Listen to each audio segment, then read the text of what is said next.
आणि आता अहिल्यानगरमधून एक सविस्तर बातमी। अहिल्यानगरच्या संगमनेरमध्ये इंदुरीकर महाराजांच्या कन्या ज्ञानेश्वरी यांचा शाही विवाह सोहळा पार पडलाय। या विवाह सोहळ्याला मुख्यमंत्री देवेंद्र फडणवीस, उपमुख्यमंत्री एकनाथ शिंदे यांनी सुद्धा उपस्थिती लावली आहे। दरम्यान या विवाहस्थळी भव्य रुखवत मांडणी आणि पारंपरिक देखाव्यांनी उपस्थितांचं लक्ष वेधून घेतलं।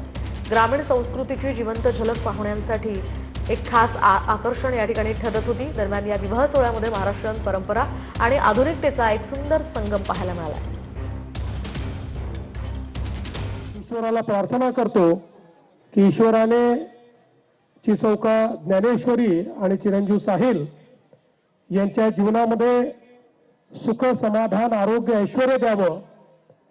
ज्या प्रकारे इंदुरीकर महाराजांनी समाजामध्ये लोकजागरणाच्या माध्यमातून एक सश्रद्ध अशा प्रकारचा समाज तयार केला आणि समाजाला एक दिशा देण्याचं काम केलं, त्याच पद्धतीनं तोच आनंद हा या मुलांच्या जीवनातही यावा अशा पद्धतीनं ईश्वराला प्रार्थना करतो।